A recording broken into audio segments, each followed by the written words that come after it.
1 minute. If you intend to speak, please fill out a card because we won't accept any after the meeting starts.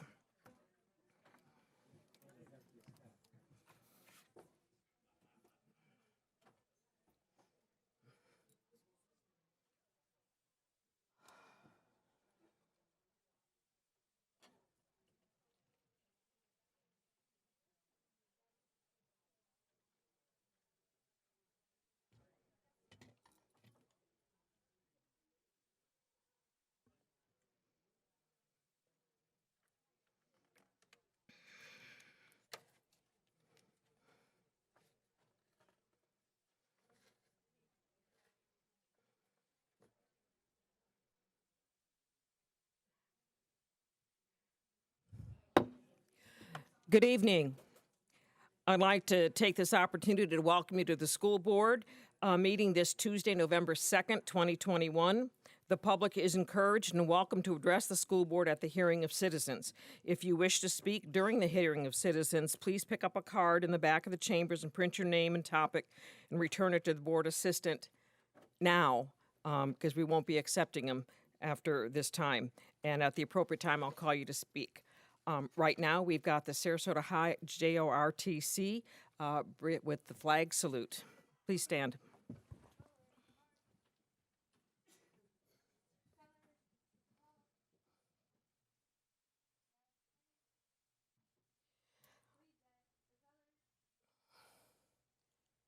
Our student tonight is Quinn O'Connor from Sarasota High and will lead us in the Pledge of Allegiance.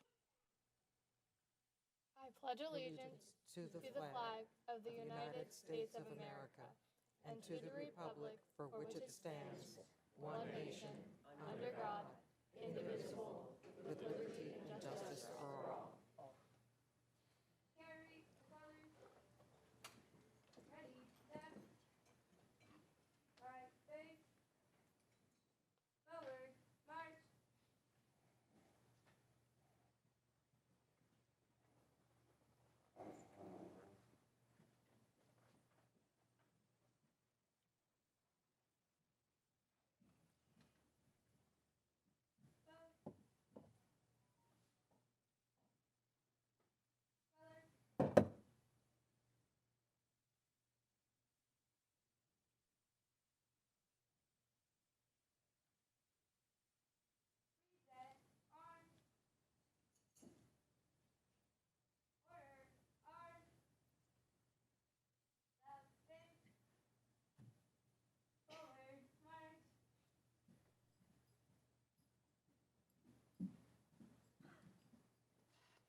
Thank you, Sarasota High JROTC. Tonight, our student representative is Quinn O'Connor from Sarasota High School. Welcome, Quinn. It's nice to have you join us as the student representative tonight. Please tell us a little bit about yourself. Thank you for having me. My name is Quinn O'Connor. I am a senior at Sarasota High. I am in the ACE and the MAST program. I'm a member of quite a few clubs, and I am on the varsity lacrosse team. I am hoping to go to college. I have submitted all of my applications, so I guess we'll see where that ends up. Well, I think you'll get the college of your choice. Could you tell us a little bit about the civility trait, character trait for October and how it affects you? So the character trait is say thank you, appreciate things that other people do, and they will appreciate you too. I think this is something that I apply in my daily life. I want to always assume that you don't know what's going on with other people. So as long as you're always appreciating and being appreciative of that things that people do for you, they'll appreciate it back. And it really makes for a good community. Well, thank you. Well, we appreciate that you come today, and as a thank you for that, we've got a certificate of appreciation. Thank you.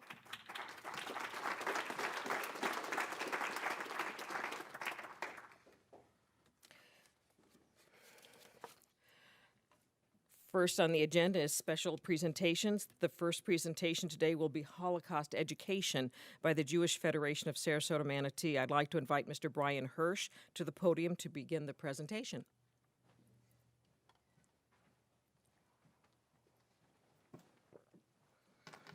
Well, thank you. Good evening, Chair Brown, school board members, Dr. Asplin, Mr. DeLeo, and student Quinn O'Connor. Thank you so much for allowing us to present with you today about Holocaust education in our schools. November 8th through the 12th marks Holocaust Education Week, required instruction in the Florida public school system. Sarasota County Schools continuously collaborates with our community to maximize high-quality experiential learning opportunities for our students. In this case, we worked closely with the Jewish Federation of Sarasota Manatee. Our curriculum team offers outstanding resources as well, notably in social studies standards. Curriculum specialists Dr. Bernadette Bennett and Tracy Prince have led the way in partnering with the Jewish Federation of Sarasota Manatee to ensure our community is reflected in these instructional activities. With us tonight is the new Chief Executive Officer, Shep Englander, as well as Betty Zarrett, who oversees the Holocaust education programming at the Federation. Also, we have a very special guest, Holocaust survivor Rivka Glatz.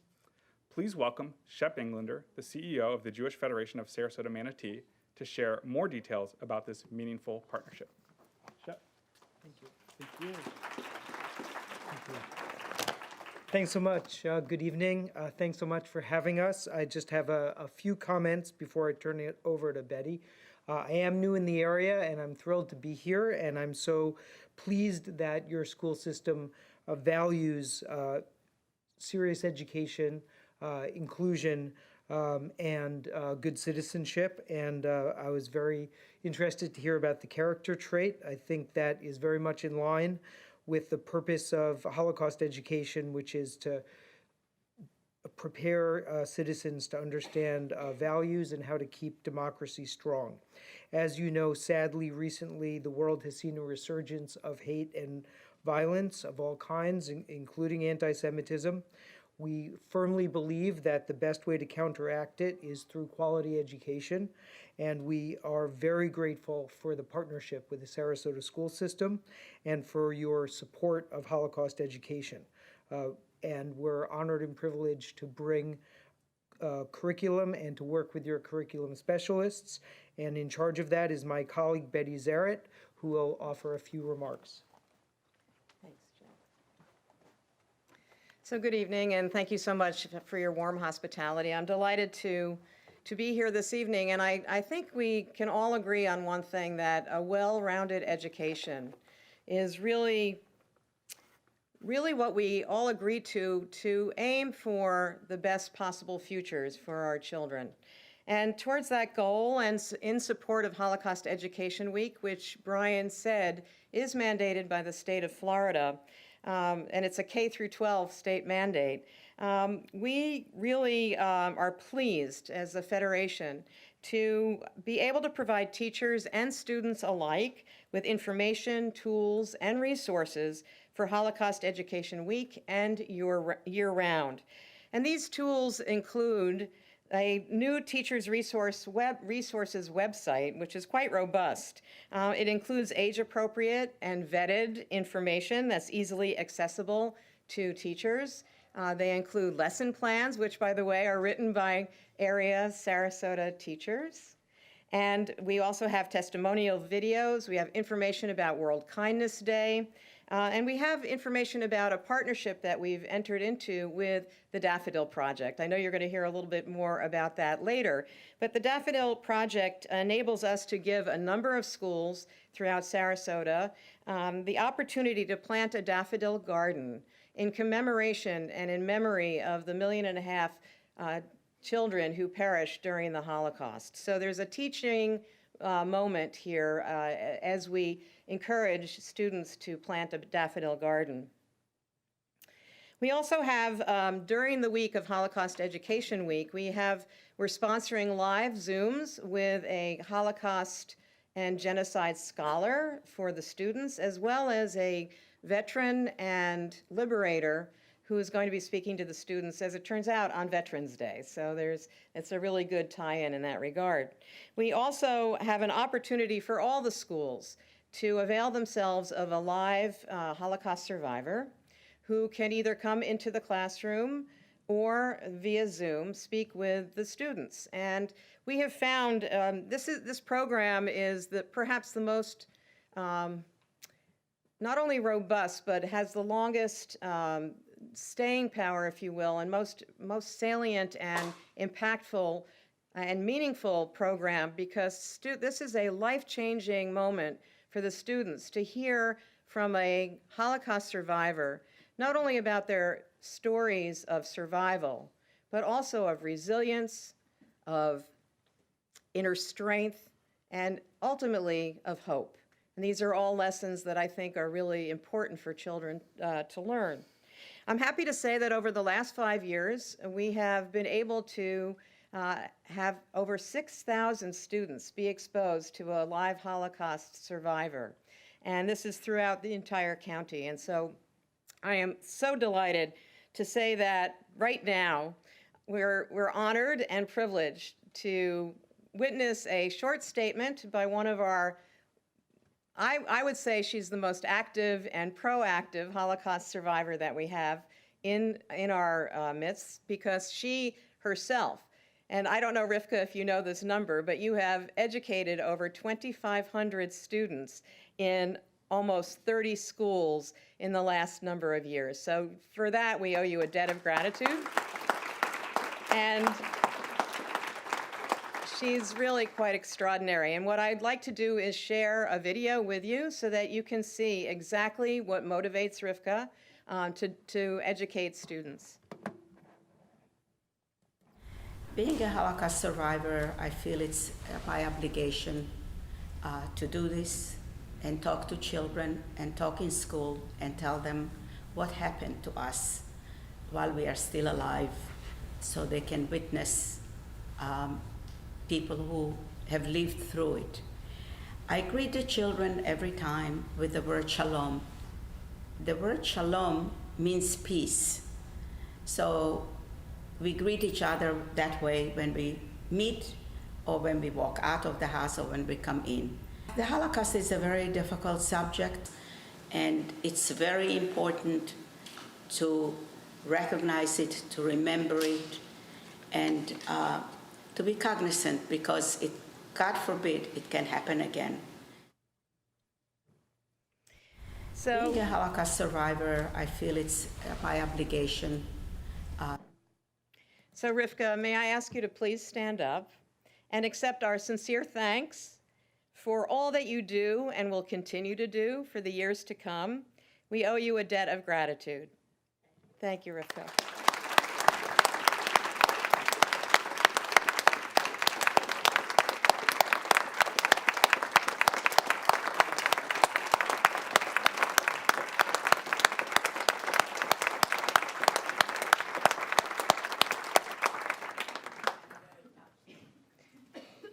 And I'd like to thank all of you for your warm hospitality, for your partnership. I'd like to thank everybody in the school district. You are extraordinary. We could not hope for better and more committed partners to help us do what we do and to truly, together, work to make a difference. So thank you so very much.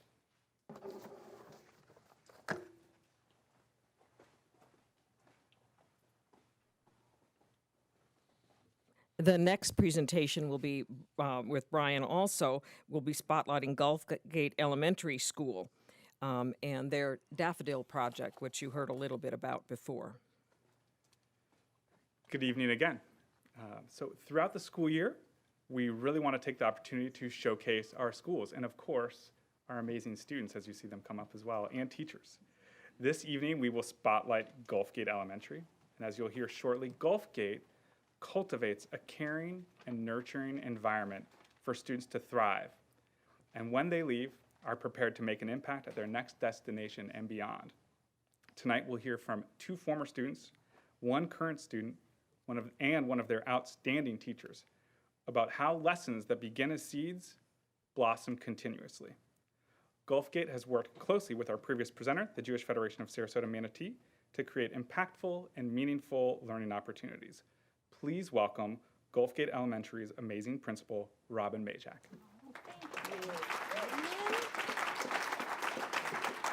Good evening, school board members, Dr. Asplin, and guests.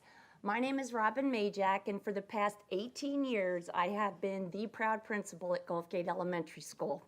It can make me cry because I love it so much there. Since 1965, generations of families have walked through the doors of our school. And you know, we're really a hidden gem because we're nestled right in the middle of the Gulfgate section of Sarasota.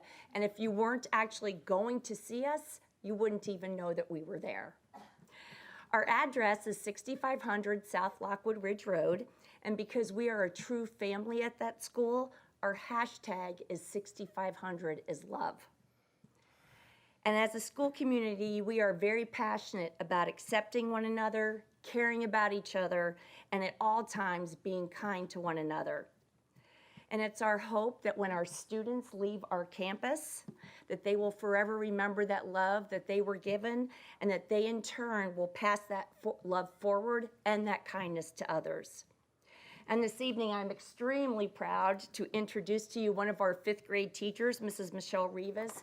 She's a truly passionate teacher who, through classroom experiences, educates all of her students about the past in hopes that in the future, these students will ensure that love surpasses hate at every possible turn. Mrs. Rivas's actions and everything she does symbolizes everything about 6500 is love. Mrs. Rivas? Thank you, Robin. Good evening. Thank you for allowing us to speak about Gulfgate's 5th grade Memorial Daffodil Garden tonight. The Daffodil Project's mission is to build a worldwide living memorial in memory of the 1.5 million children who perished during the Holocaust. In becoming part of this incredible mission, the hope is to inspire others to join us in educating our children and our communities through teaching tolerance and kindness to all humankind. Anne Frank said, "How wonderful it is that nobody need wait a single moment before starting to improve the world."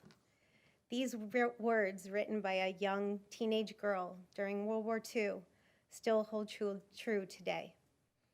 The goal is to motivate students to live life where they think of others and continue to act with kindness and respect. As a grandchild of Holocaust survivors, this project is close to my heart. My vision is to continue projects like this to teach not only my children, but my students and community about the mistakes of the past that can never be repeated. The connection to my grandparents' survival is strong and lives in my parents and myself and my own children. However, it's not enough for their stories of survival to be heard within my family and others with similar stories. The community around us in the world needs to continue to share in their memories, learn from these lessons, and teach generations to come so that love, kindness, and tolerance will be the motivation for how people live. We must look to the future by remembering the past so that the immense number of innocent lives taken will never be forgotten. Next week, my students and I, in partnership with the Jewish Federation of Sarasota Manatee, will be planting more daffodil bulbs in our garden. We will also be hearing stories of survival and perseverance during this difficult time in history. School-wide, students will write words of kindness on butterfly cutouts to be displayed throughout our school, reminding each of us how important it is to choose kind. This evening, Ms. Majak and I have invited 2 very talented former students who were part of our garden's unveiling last year to speak about their experience, and one of my current students who is looking forward to being part of this project. I'd like to introduce to you Molly Kokoza, Nicholas Brown, and Ayana Ott.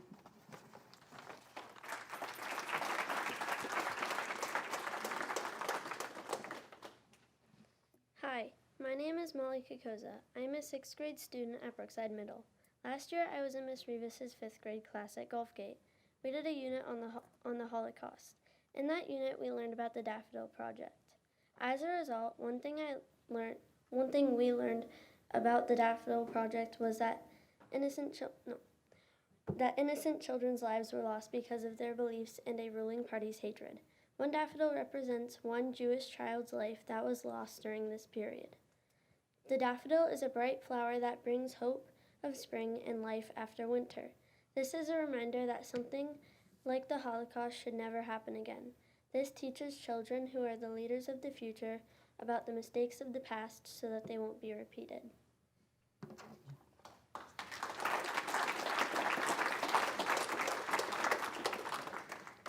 Hi, my name is Nicholas Brown. I am a 6th grade student at Sarasota Middle School. Last year at Gulfgate Elementary, I participated in the Daffodil Project with Mrs. Rivas and my 5th grade class. This experience was very important to me because I already had a strong interest in that era of history. The acts that were committed against humanity were unthinkable and unimaginable. It is vital to society as a whole that we learn from past mistakes to ensure that they are never repeated. The Daffodil Project helped me become more aware that there are still so many children in the world who suffer humanitarian crises today. I learned not to take anything for granted, especially my childhood, because we only get to live it once, and so many are still denied that simple right to be a kid. 1.5 million children were denied that right during the Holocaust, and we cannot let that happen again.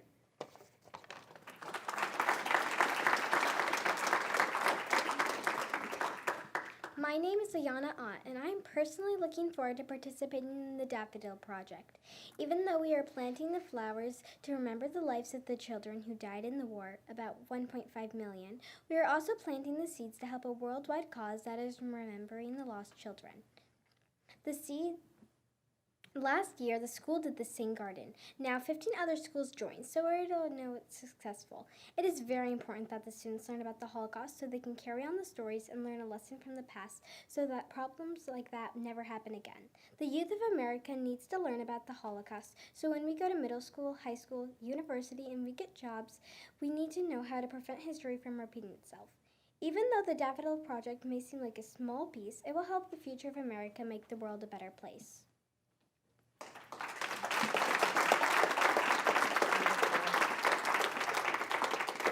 And now you can see why I'm the proud principal at Gulfgate Elementary School. They wrote those themselves. Thank you so much.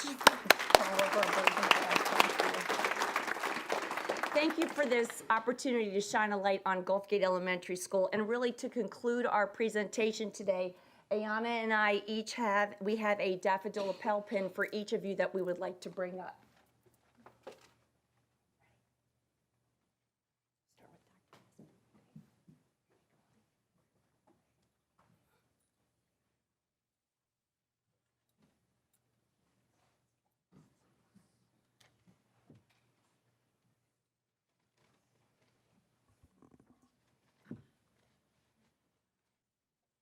Thank you so much.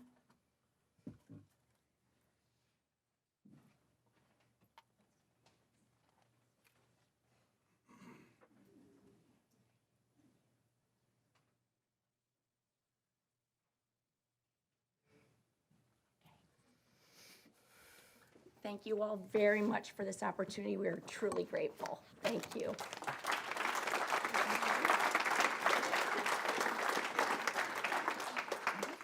Well, we're grateful for the Gulfgate students and their parents who brought them, and for the Jewish Federation for helping us shine a light on this week of remembrance.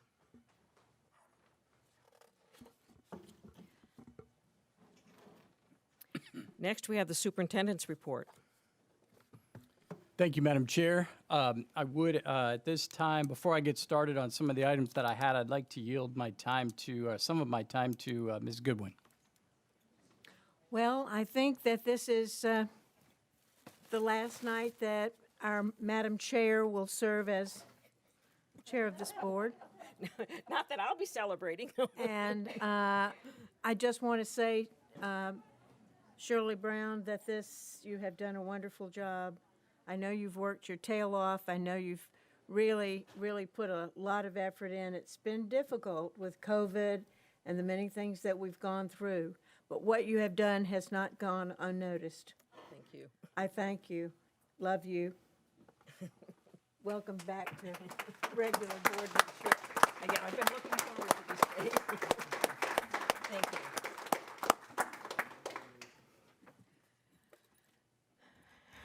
Dr. right, Asplin, thank you. I really, really,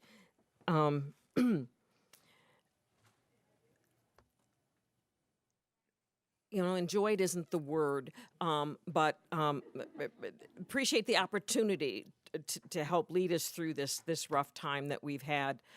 It's taken a lot, but that's kind of what I signed up for, and and there's a lot more problems that other people have to deal with than what we've had to deal with here. So a few hours of uncomfortableness a month for the last year, I can deal with, and I appreciate all the support I've received, not only from my other board members, but from the staff and from a lot of the parents too. I've enjoyed my work with the board. Thank you very much, Ms. Brown. We appreciate that, and thank you for all your work this year. Really appreciate all that you've done. I do have some items, just a few. I promise it won't be that long. First of all, I just want to, November 16th, I think is the next time we'll get together. So just wanted to make sure everyone's aware of some of our dates here. First of all, November 11th, Thursday, November 11th is Veterans Day. And on that day, we will have some events and activities in our schools, presentations, concerts, and I think there's even a school-based parade going on for Veterans Day. So I wanted us all to be aware of that. Again, that's November 11th as we recognize Veterans Day. Also, World Kindness Day is on November the 13th. That's a Saturday. Booker High School VPA Forecast Festival will be November the 6th, and that's 10 until noon, 10 a.m. till noon at Booker High School. Also, Northport High School has a band concert on November 11th, and that's at 7 p.m. And Venice High School has a drama fall showcase on November the 12th at 7 p.m. If anyone would like to attend those. And then also, our first quarter report cards are now available, and they're available on the Family Access Portal. And for anyone out there who does not have Family Access Portal, I think beginning tomorrow, you'll be able to have your report card mailed. Also, I wanted to mention United Way. This year's campaign kicks off tomorrow, November 3rd, and it'll run through November the 19th. And here tonight, for a couple of minutes, we have Amy Bott, Manager of Corporate Philanthropy from United Way Suncoast, and Erin Lilly, the Vice President of Strategic Growth and Communications from United Way South Sarasota County. And I wanted to ask them to come up and just for a minute, talk to us for a second.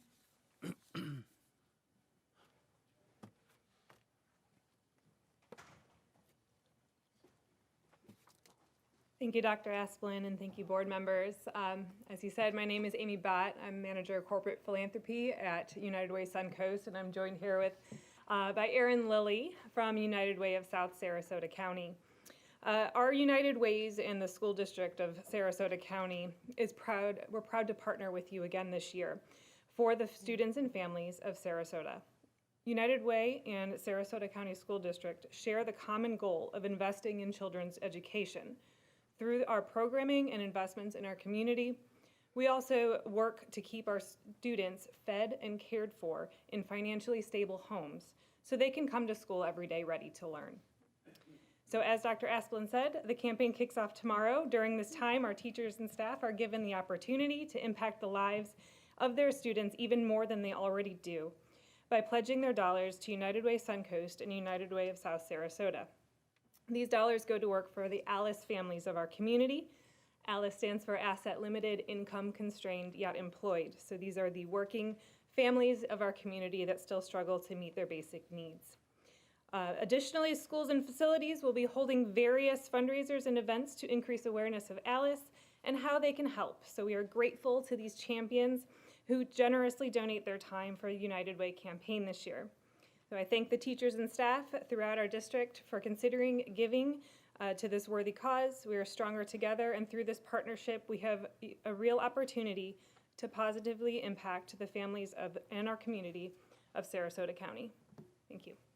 All right, thank you very much. And, oh, go ahead, Aaron. That's fine. I was just going to thank you all. COVID is difficult, and Amy and I will endeavor to make it an enjoyable and impactful experience for your teachers and the students this year. So even though it's difficult to campaign, it's an important year to campaign. So thank you for that partnership. Thank Yes, you. thank you. Thank you very much, Amy and Aaron. We really appreciate all that you do, and United Way, and thank you for the partnership that we have. So appreciate it. Dr. Esplin. And then one last item, I do have one accolade here that I think is very, very important. Congratulations to Dr. Rachel Shelley, the principal of Booker High School, who was awarded the Key to the City by Mayor Hagan Brody for her outstanding leadership this week.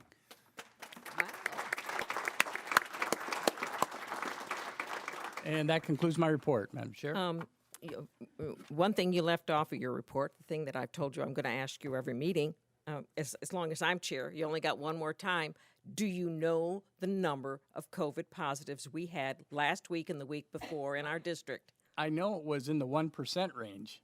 We had, the week before last, we had 27 total, 25 in all of our schools and 3 staff. And then we also had 23 total last week, 19 of them students and only 4 staff. So we are definitely down there in the single digits. Somebody actually emailed me, why hasn't the numbers changed at her school? And I said, because the numbers are down. We are only getting single digits for the entire district for the day. I think there's a little blip on Tuesday this week because you didn't do Monday and the weekend, but, I'll let that go, and I understand that.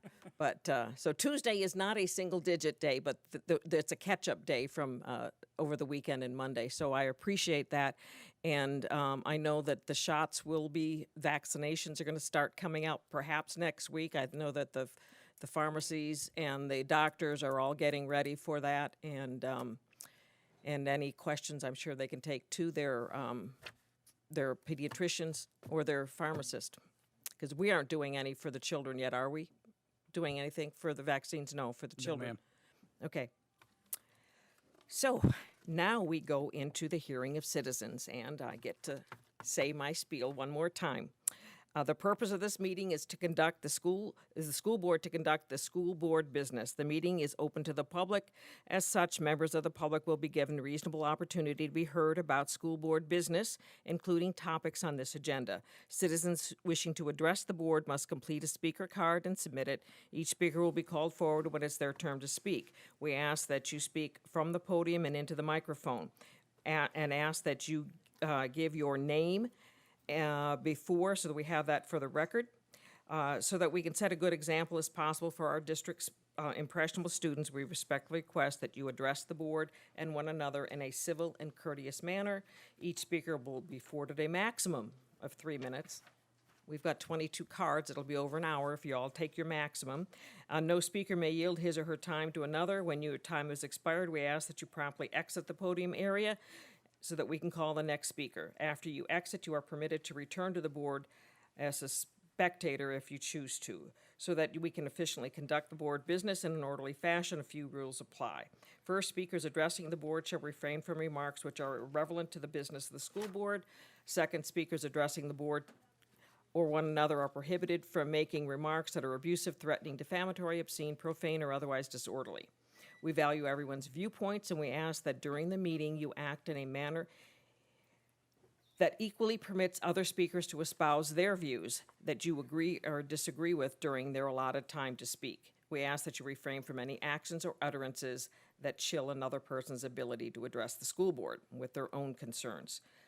Third, members of the public are not permitted to broadcast any audio or video recordings or display signs, posters, flags, or placards.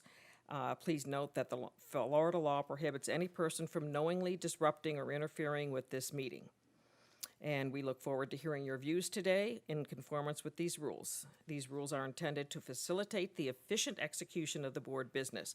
The failure to follow these protocols may result in your removal from the meeting and could result in prosecution. We expect that you will govern yourself accordingly. First one up, Martin Hyde.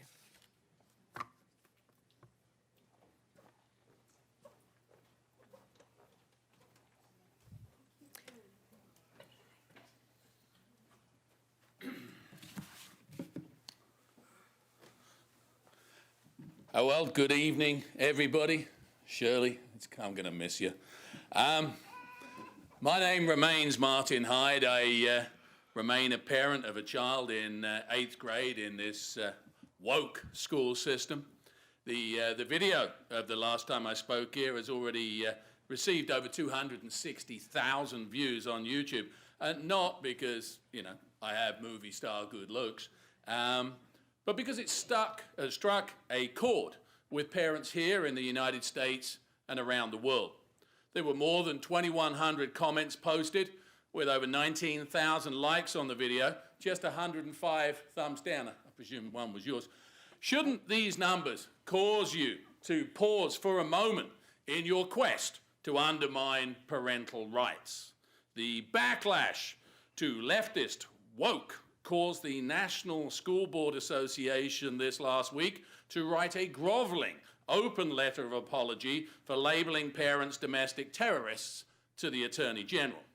In Virginia, the governor's race is about to come down to the wire in a state that just last year went for Democrats by over 10 points, based largely on the Democrat candidate's support for the assertion that parents should not decide what their kids are taught. Locally, Manatee County School Board will be anxiously waiting tonight for the outcome of the vote for taxpayers' support for schools that historically has been a given, again, due to their indifference towards parents, and they're nowhere near as bad as you lot. You do, though, still have the chance to avoid risking losing your funding next March in your own referendum by stopping poking in the eye the very people who you are asking to put their hands in their pockets to voluntarily fund you. The choice lies in your decision on public comment and your attitude going forward towards parents. Every action has a reaction per basic science, which is the kind of thing that you should be teaching in school instead of fake narratives on race and gender. The reaction to limiting parental comments in this publicly funded environment could potentially bring them to a neighborhood near you again, and I know you wouldn't like that.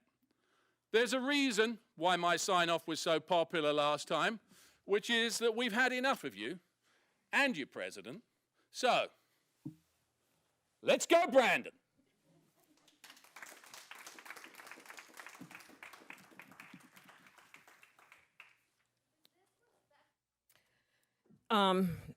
Please, no comments from the audience.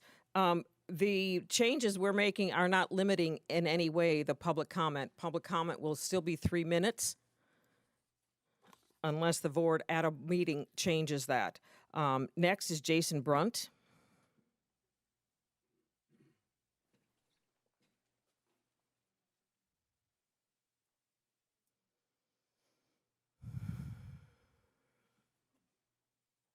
Oh, hello again.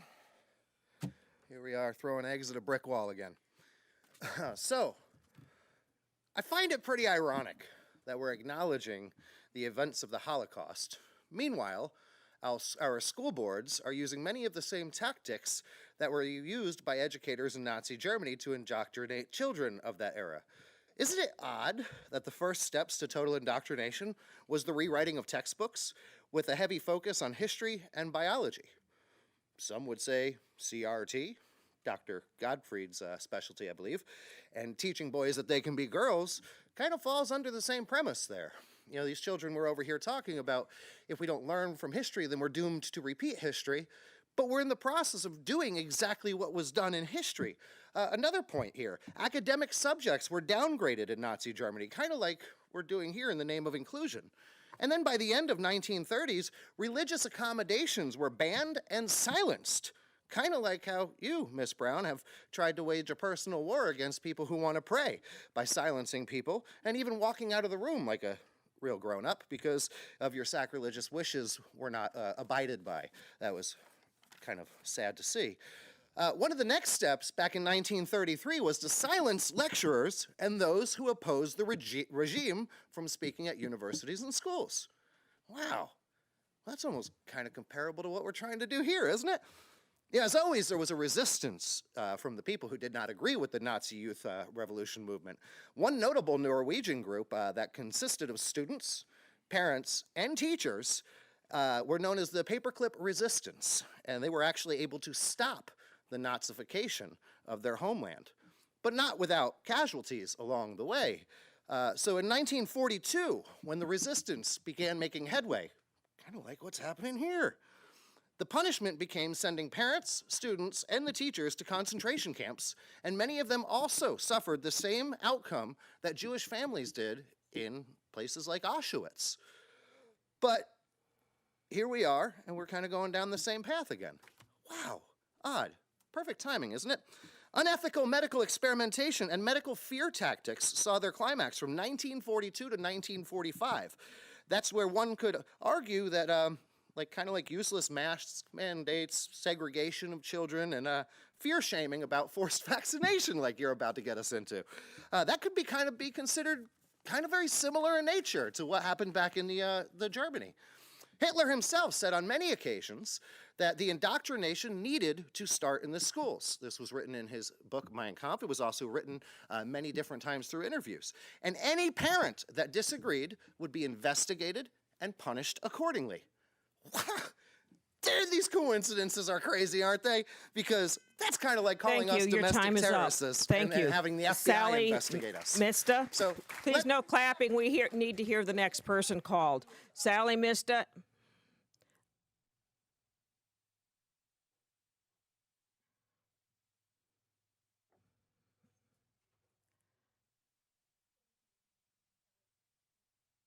Is it Mista, M-I-S-T-A? Nista. N-I, thank you. Yeah, thanks. I just wanted to start out by telling you that I don't approve or appreciate how you're spending my tax dollars. All the equity committees and cell programming is a waste of my money. I don't agree with a single thing that those individuals or those programs are doing for our children. These values should be taught at home by parents. Get back to academics in the schools, not parenting. As the superintendent, Dr. Asplin's biggest job responsibility is setting district goals. And y'all have hired a Washington, D.C. Bill and Melinda Gates kickoff company to do Dr. Asplin's job. What a waste of my money. And you want to limit, restrict, and take away public comment. Of course you do. Let me state the obvious. If this school district and school board had been making decisions that parents trusted and agreed with, then there would not be 2 hours of public comment at every school board meeting. It's not much fun to be called out and held accountable for terrible decisions. Speaking of terrible decisions, let me just take a minute to share a teacher's lesson from the resources that our district is paying $1 million to Heinemann Publishing. The lesson is called Land Acknowledgement. It goes like this. The history of the United States is fraught with violence and pain, theft and blood, in a powerful book called An Indigenous People's History of the United States for Young People. It explains how everything in the U.S. is about the land, not liberty or freedom, like I was taught. Gee, history has changed. It chronicles the injustices suffered by many indigenous nations. Wherever you are in the U.S., you are on their land. Really? Again, I was taught it was Mother Earth's land. Students may uncover what the trauma might be in their community and what work needs to be done. More importantly, you may learn about what students may be carrying in their metaphorical, emotional backpacks. Didn't even know they had that. Some students may be well aware of the systems of oppression and wondering what role their school plays in that. Some students have no clue that they attend a school in what is most likely stolen land. What a great opportunity to welcome them into truth. Engaging in a dialogue about the land on which your school sits begins the process of restoration, healing, and connection in that community. This is drivel. We are paying $1 million to Heinemann Publishing for this nonsense? Really? Lord God Almighty, I pray hard and often for each of you. Thank you. Because this Your is time evil is up. in our Angela midst. Wynn.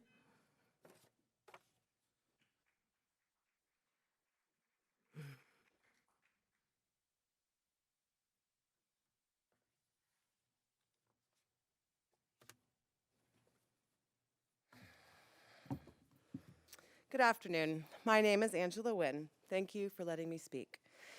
I have attended a great number of meetings in the past 3 months, and it never ceases to shock and astound me at the level of hate and bigotry so many people continue to display.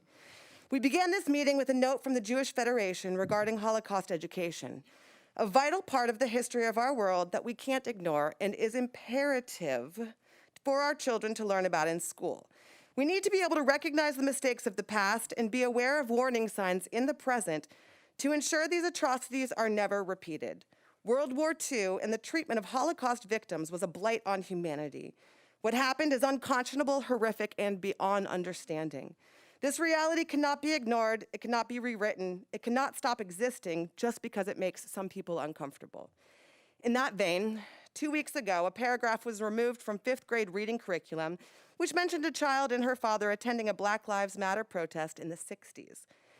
This paragraph was removed because it may have gone against Florida's ban on teaching critical race theory, a theory that recognizes the role racism has played in the structure and foundation of our country, from its legal systems to the very society we live in.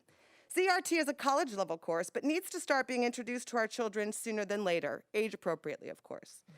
Not acknowledging the existence of systemic racism or that our country was built on the backs of slaves doesn't make it any less real. Censorship in any form is a slippery slope, especially when it tries to rewrite or ignore history. The censorship to remove this passage in the teaching of systemic racism in any form from schools is akin to the Nazis' banning of books before and during World War II, which contained ideas they didn't agree with. Controlling the narrative of what children are taught in public schools to only abide by what parents want them to learn sets our kids up for failure. Our children will be going out into the world one day. Many will go on to college and get jobs. And they will be faced with real life in which they will be exposed to hundreds of thousands of differing viewpoints and ways of living. Where does it all end? What else are parents going to want removed or rewritten in their child's education? If you don't like what's being taught in public schools, every parent has the right to homeschool their child or put them in a private school. If you want your child to pray in school, put them in a private school or homeschool them. If you don't want them to learn about history the way it actually happened, then put them in a private school or homeschool them. Public education is not to teach kids only what parents want them to learn, but to teach them what society needs them to learn. We can't ignore history, we can't rewrite it. To do so only perpetuates hatred and causes the ugliest parts of history to repeat itself. From LGBTQ to people of color, from different religions to different cultures, it is all a part of the world we live in. It is our duty to teach our children to be accepting and loving of anyone regardless of their nationality, their religion, the color of their skin, the gender in which they identify, or the people whom they choose. Thank you. Your time is up. Barbara Vaughn.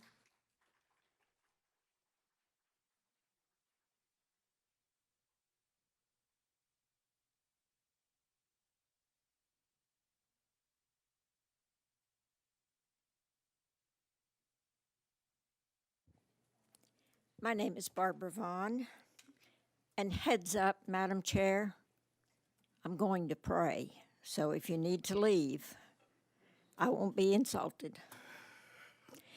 Thank you, God, for the many blessings you pour out on all of us, however undeserving we are. We thank you especially for our children, our grandchildren, our nieces and nephews, and our young neighbors. We take seriously, Lord, these most wonderful gifts, and we beseech you to guide our every step in our children's upbringing. Help us to see that they receive a proper education, that they learn how to think, not what to think. Help us to combat any who come against us in the proper upbringing of our children. Lord, we pray earnestly for the members of this school board, our school administrators, and especially the teachers that interact daily with our children. And we pray for the parents and friends who are able to attend these meetings twice a month in most cases.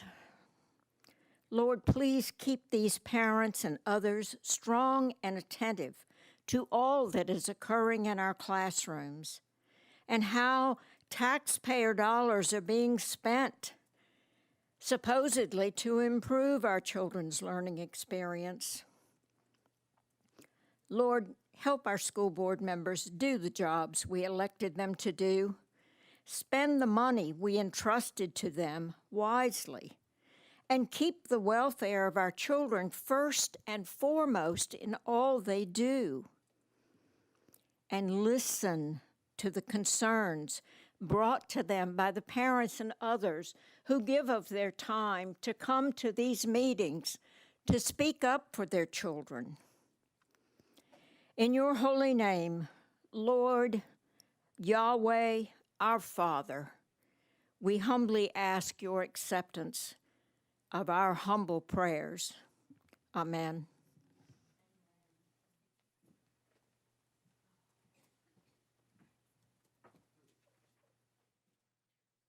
Jennifer Cottrell.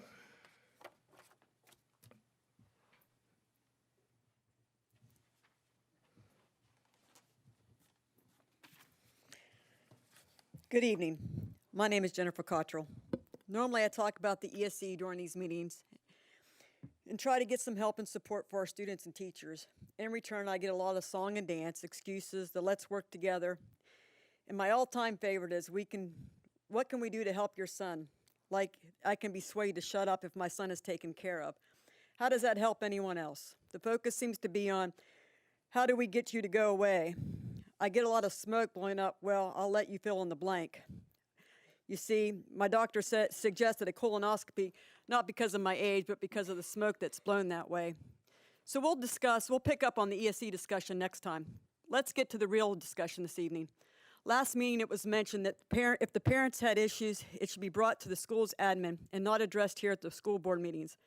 But what do you do if you can't go that route because admin is part of the problem? Or your concerns are blown off and dismissed, or you get that never happens here.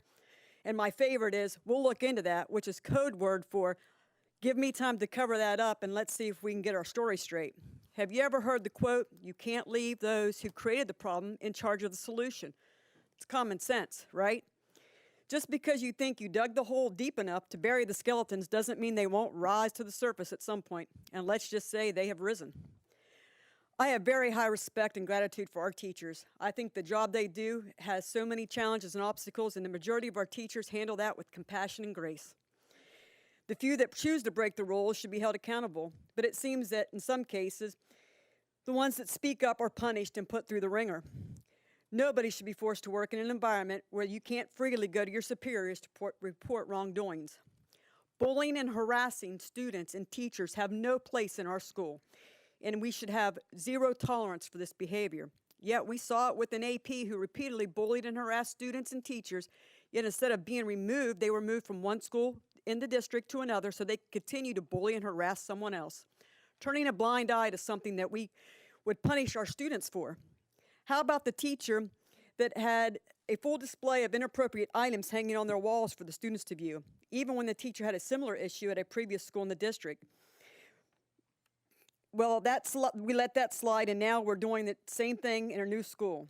Or how about the removal of a teacher from a school on October 15th that is being investigated by the FBI, but we were only notified, they only notified the parents of the students that had class with this teacher, even though said teacher had access and contact with all students. Or the teacher that goes on summer field trips with students that has no chaperones, and we hear the acts of sex and drugs on these trips. These are just a few things that came up. There are too many to list in my 3 minutes. Seems like a lot of energy goes into covering up things. Obviously, everyone thinks that the parents would never find out about this. Never underestimate the power of a mother. We can uncover things better than the FBI. We can pick up a line of bull a mile away. Thank you. Next is Sarah Melcher. Sarah Melcher.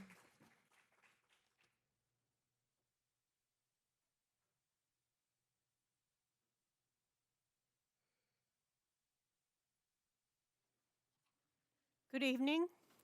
I am Sarah Melcher. Since I have not attended Sarasota County School Board meetings previously, I will tell you a little bit about myself. I am Professor Emerita and former chair of the Theology Department at Xavier University in Cincinnati. I am also an ordained minister in the United Church of Christ.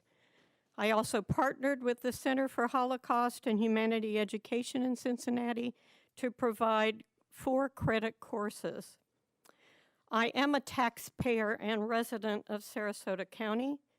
As a retired educator, I want to express my support for the work of the Sarasota County School Board. I appreciate your dedication and work on behalf of the school-aged children in the county. Thank you for your excellent work. As an experienced educator, I support the full, objective presentation of American history, social systems, and culture in our schools.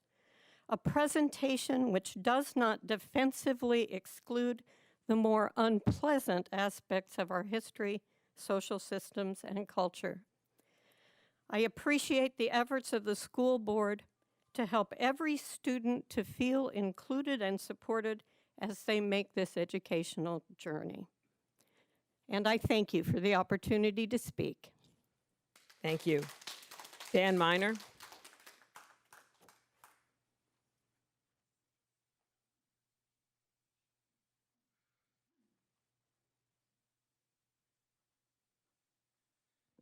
My name is Dan Miner, and I'm a 36-year resident of Sarasota County, a father of 2 girls that attend school in this district, and I've been the pastor of Harvest Church for the last 12 years.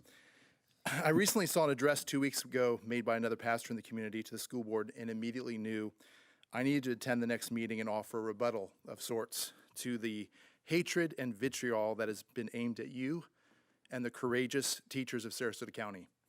I want my kids to learn the good, the bad, and the ugly of history of our nation and the struggles of the marginalized. Don't be bullied into hiding the atrocities of Stonewall Inn or the landmark legislation like the Anti-Hate Crime Matthew Shepard Act. NBC News reported in April this year that 1 in every 3 gay and bisexual youths have attempted suicide and are almost 5 times as likely to attempt suicide as their straight peers. I am deeply saddened and shocked that just 2 weeks ago, a colleague of mine would publicly shame LGBTQ youth in the name of God. Although it sounds naive, I hope to kindly but clearly come against such angry rhetoric and maybe heal some of the hearts of those that were hurt by the words that were reverberated in this very chamber. I believe that as a leader in the faith community, I must stand up and defend our kids from homophobic rants uttered from those whose lips are sore from sounding the dog whistle. If I learned anything as a pastor, it is that Jesus always hangs out with the marginalized, the hurting, and the unwelcome.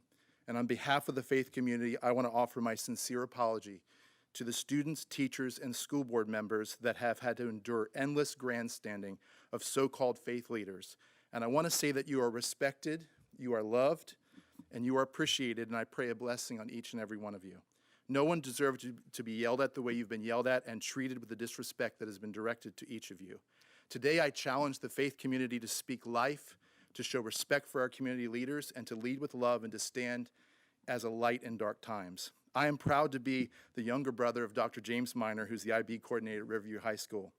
And he recently, in light of all the negativity, formed a Facebook group called We Love Sarasota County Schools. And in a very short period of time, they have over 1,500 followers. I challenge every pastor in our community with this question: are you throwing stones or are you catching them? We must be determined to find ourselves on the right side of history and the right side of the line in the sand, and we must make sure that we protect all of the vulnerable in our community. Thank you. Keep up the good fight, and we love you, Madam Chair, and we'll miss you. Thank you. Michelle Rivas. Michelle Rivas.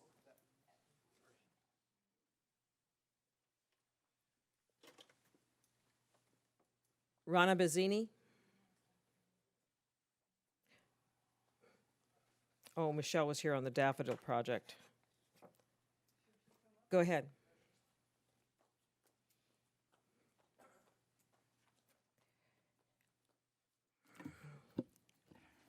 Dr. Asplin, members of the board, Mr. DeLeo, Ms. O'Connor, and Ms. Tompkins. Could you put the microphone closer, please? Oh, okay. I always think I speak louder than I do.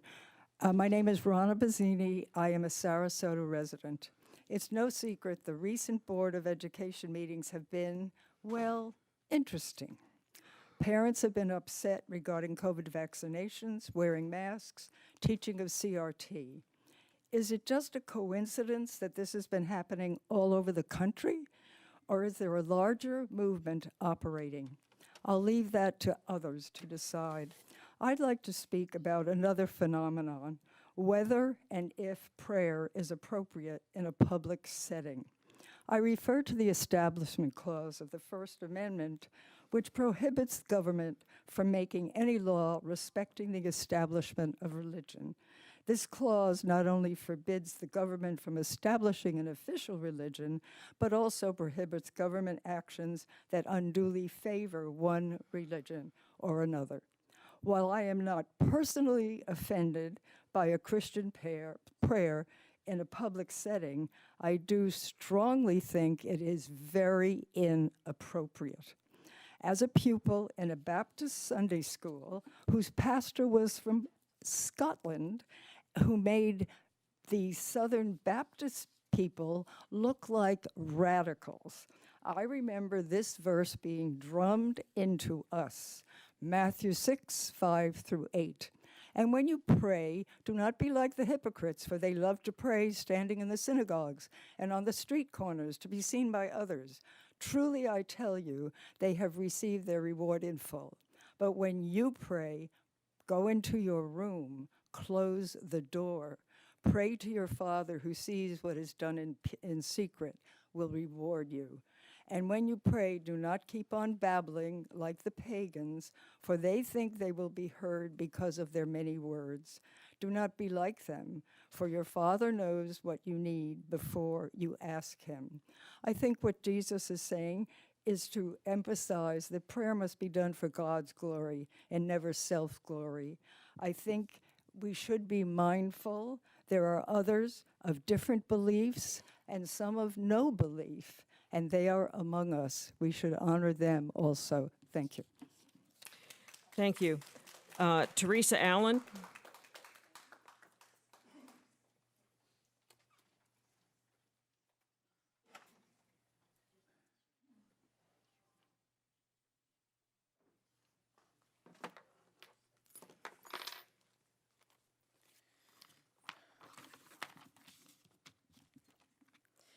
My name is Teresa Allen.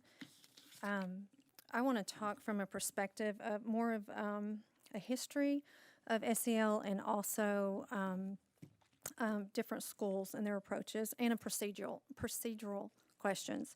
So I'm concerned about our children's our mental health through several of the programs you have voted on. I do not believe most of these programs represent our community. I want to specifically discuss the mental health effect of the SEL curriculums that seem to be different in each school. I have completed the history and timeline, and I would like to share with you what I have found. SEL, SEL, and CASEL, CASEL, was formed in 1994 for true traditional wraparound services. Florida requested $900,000 for a pilot program due to the school shooting and COVID. But then in 2020, SEL and CASEL updated to include inclusion due to George Floyd and COVID, which is very tragic. This activated CASEL to update potential curriculums, and this was the opportunity to integrate racial and equity focus. Interesting to find in 2020, the principals participated in a survey by the RAND, R-A-N-D, which reflected teachers expressing feelings of burnout, loneliness, and two-thirds of the teachers had concerns of their students. This resulted in concerns such as, example was internet services. Has the mental health of our teachers been evaluated? Under the SEL CASEL Unite Us, first step, the focus is mental health of children, with the teacher identifying issues of the children as well as other employees with the training that has still not been made available to parents. The SEL program is not true inclusion. It is a program that is not monitored closely, racially focused, and does not meet the most basic and traditional concept that is defined in our Constitution. My questions are, have our current history and civic books been reviewed? Why were parents not told of this SEL surveys in the beginning of the school year? Why are SEL curriculums not being made available? Why are the SEL opt-outs not given to parents? Why was the SEL program not included in the handbook? To wrap up, if SEL was brought into Florida based on the school shooting in Broward County, why do they have an opt-out for SEL surveys and the programs? The goal of inclusion added to SEL was an opportunity to integrate racism and equity versus our constitutional equality. So I have one very important question. Has the board publicly stated the letter identifying parents as domestic terrorists was inappropriate and has removed our community from the school board associations?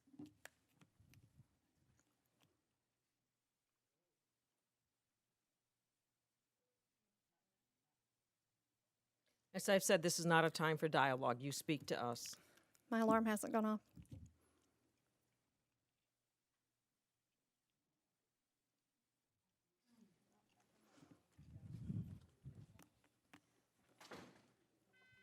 Carol Lerner.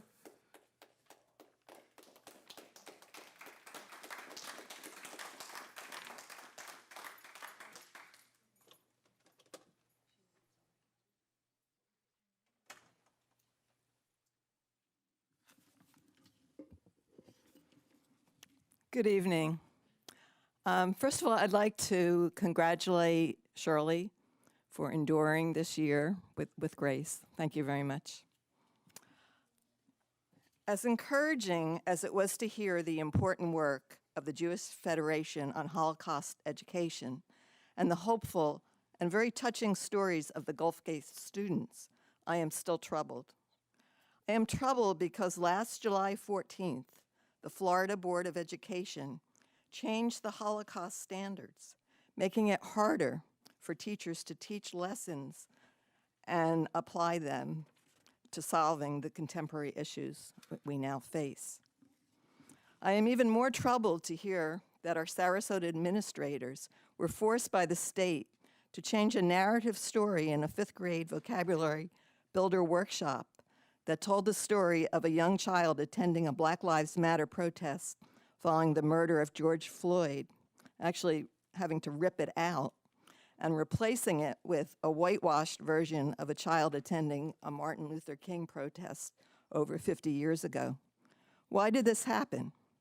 Because on the same date that they revised the Holocaust standards, the Florida Board of Education passed a ruling that Florida schools are no longer allowed to teach about structural racism, critical race theory, they call it.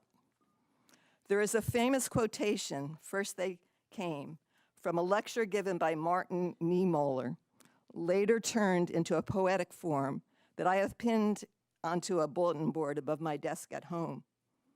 Niemöller was a German pastor who lived during the Nazi era, a time of literal book burnings and censorship. In the end, he strongly opposed the Nazi regime. At first, he was supportive. I have taken the liberty to paraphrase his poem, updating it to today's times, which unfortunately is developing all too many parallels to that era. I call it, Who Will Speak Out for Me? First, they prevented people from applying the lessons of the Jewish Holocaust to current issues, but I did not speak out because I was not Jewish. Then they silenced the history of Black and brown people, but I did not speak out because I was not Black or brown. Then they squashed the history of the LGBTQ plus community, but I did not speak out because I was not LGBTQ. Then they came to rob me of my own personal history, my own identity, and guess what? There was no one left to speak out for me. May our teachers and our children not be silenced. Thank you. Melissa Radovich.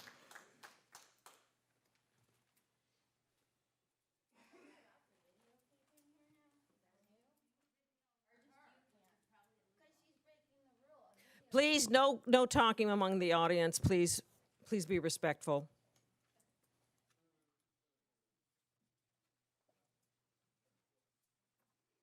Hello again. Parents and teachers are reaching out trying to expose the radical left-wing agenda and indoctrination that is currently going on in schools. Good teachers are terrified that they'll be fired and harassed for sticking up for conservative values, and they have a good reason to be scared. After our group met with Dr. Asplin and his team to question LGBTQ month in schools, let me make it clear, that's fine. Be who you are. My best friend is gay. I love her. She lived with me. Wonderful. I don't need it in schools. That's the difference. So questioning why that was in schools, my home and my car were vandalized, which is interesting seeing how I'm supposed to be the domestic terrorist. You need to stop encouraging division in schools and calling it unity. Don't single out gay people and straight people, black people and white people. They are students, they are children, and that's it. You are breeding this. It's hard to believe that a radical left agenda has already woven through our school system, but it has. A grandmother emailed me a screenshot of a quiz that was administered at Northport High in a student's psychology class, questioning kids on their gender identity and what it means to be gender fluid. A test at Northport High. So I hope those parents are listening to this. Another mother emailed me pictures from a Dr. Tommy Tusa's classroom at Riverview. A lot of emails about Riverview. There were pictures of posters celebrating trans rights, which is fine, but not in schools for children. And discussing how categories are important for political movements. You're bringing division and categories for a purpose. It's school. Stop making this political and calling it unity.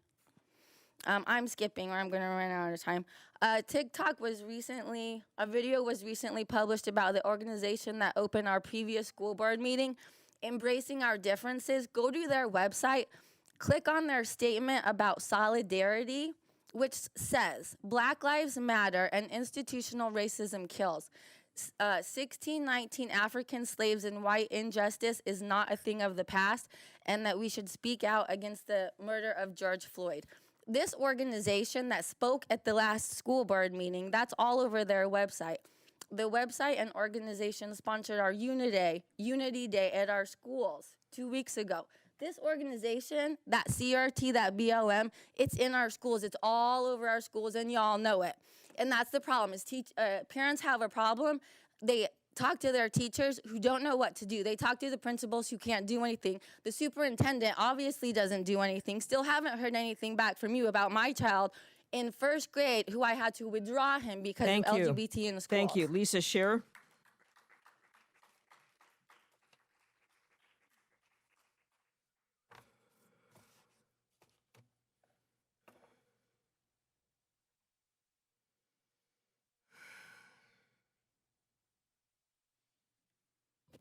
Thank you to the board for allowing me the opportunity to speak. Over the last couple of years, there's been a lot of talk about critical race theory.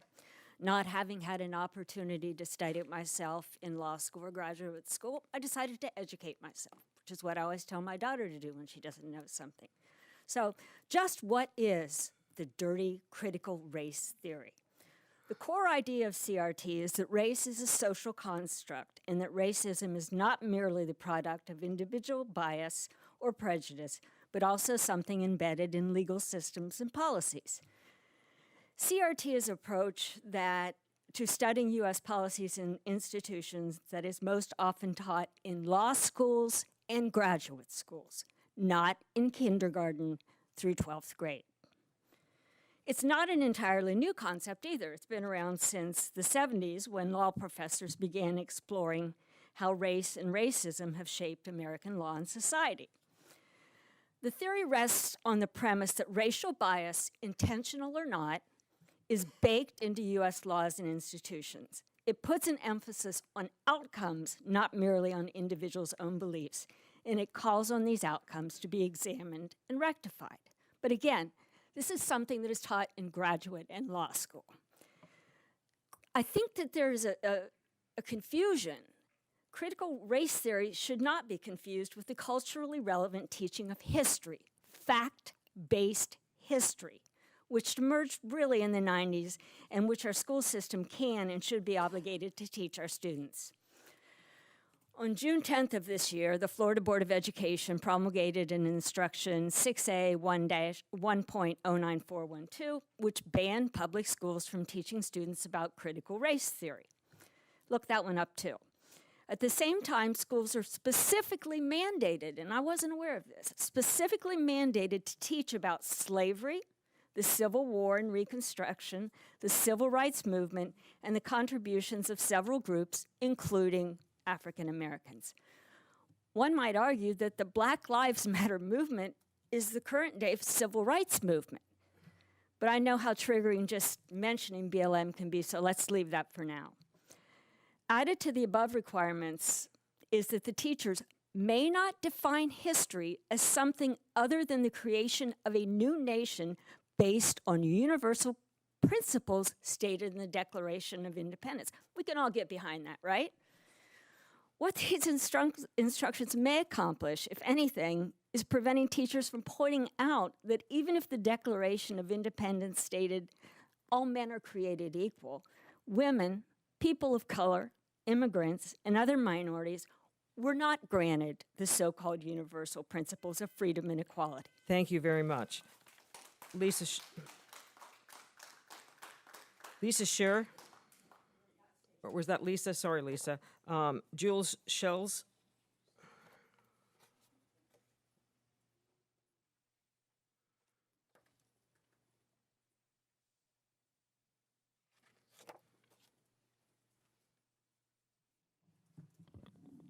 You're not retiring, right? Just stepping down as the chair. Good evening, I'm Jules. I came tonight because what I saw during the last meeting really triggered and bothered me. Many years ago, of course, I went to a top-rated public school system in a part of the country where charter schools still to this day don't necessarily get any sort of credibility.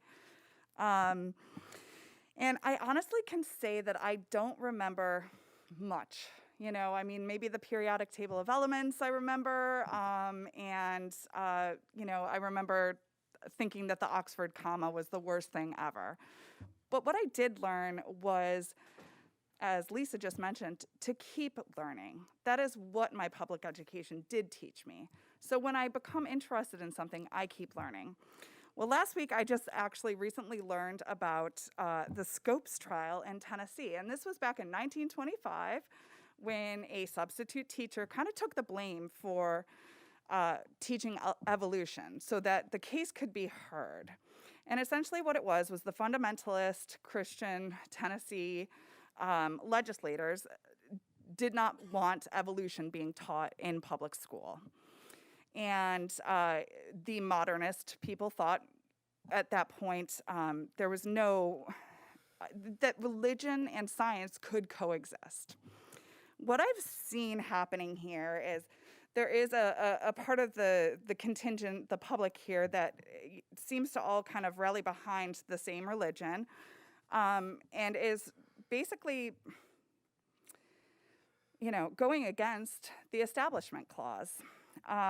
We've got them, obviously the same contingent seems to think that common sense public, health measures are, not right, but they're also essentially bullying our LGBTQIA community and students. And, I can't imagine a religion where you get to be the judge. And I ask anyone here who thinks that it is their job to be the judge of a child to stop being their child's first bully. We can all learn together, grow together, and learn the appropriate history of the United States without conflating CRT and SEL. They're not the same thing. And it is not a Christian nation, we know that. And this is Sarasota Public Schools, and we want our children to learn the important historical truth, not some whitewashed version that makes people that look like me and look like all of you more comfortable. Thank you. Sandy Sastry. Sandy.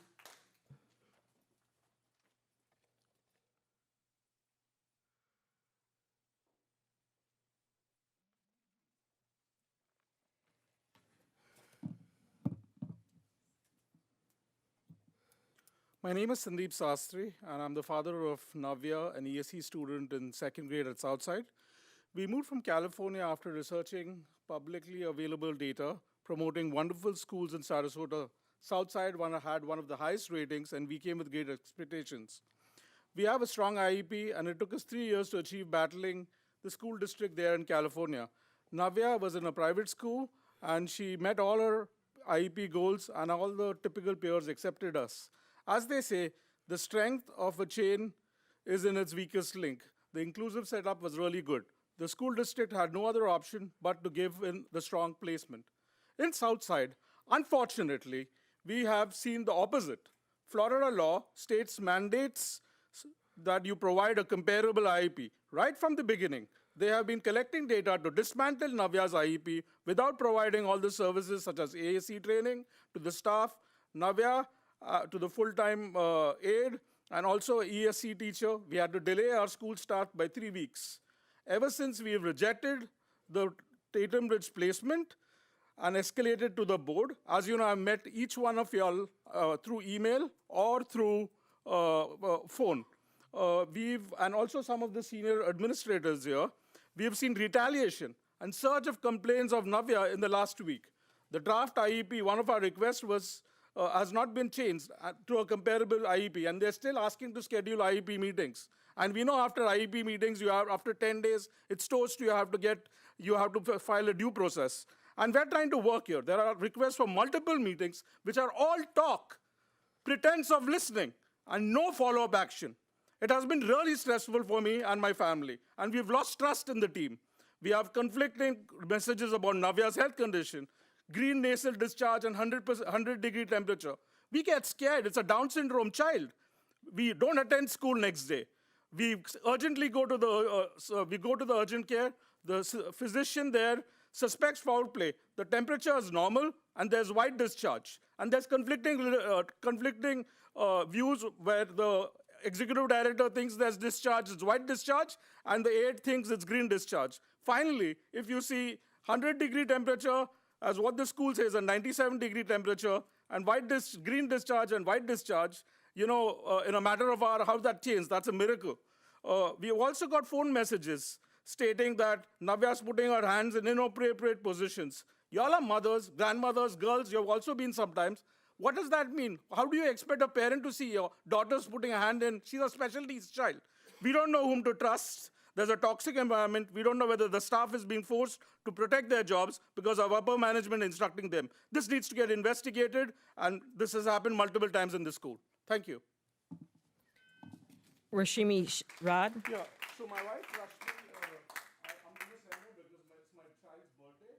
And, for the last 2 hours, they've been in the car. And I'm just going to send her because someone needs to attend. Okay, so you're going to go get her, so we'll have the next person speak, and then when she comes in, we'll have her speak. Okay, John Wilson? John Wilson?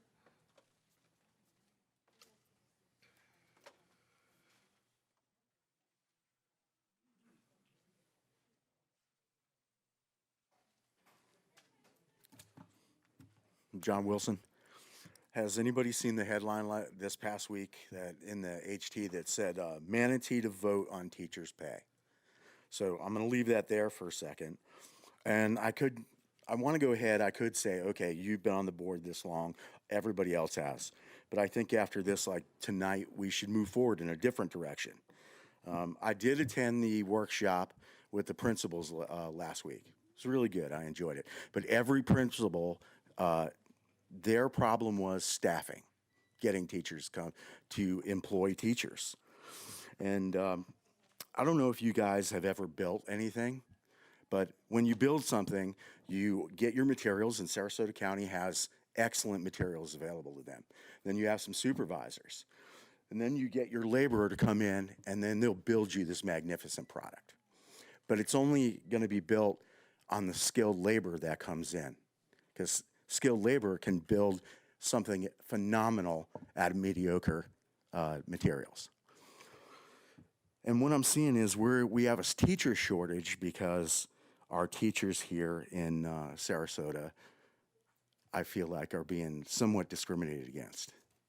Because we're only going out soliciting teachers that are vaccinated, because the unvaccinated teachers aren't getting their pay. They're getting somewhat discriminated against on the insurance. And realistically, you cut the teachers' pool down, your available teachers to hire, in half, because the unvaccinated teachers, they hear this, they don't want to come here and work. I don't blame them. And so really what we're hurting is, you might be hurting the unvaccinated potential teachers, but we're hurting the children more than anything else out of great teachers. You know, whether you want them or not, I'll take 2 phenomenal unvaccinated teachers instead of 8 marginal vaccinated teachers. So I think, you know, we need to, going forward, need to go and look and take some of this money that we're going to have available to ourselves over the past year and start investing it into the school system and the teachers, especially elementary. You know, the Title I schools, there's 11 Title I schools out of the 23 public elementary schools.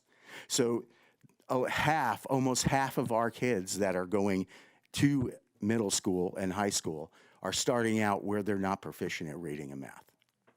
So let's start investing the money into the kids, and then we can argue about let's get them to read everything first, and then they can argue about whether they want CRT or they want LBGQ.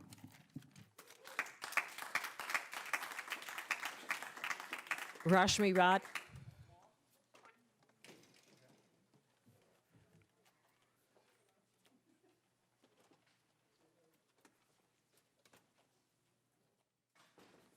Good evening, everybody. I'm Brashmi Rao, and I'm the mother of Navya.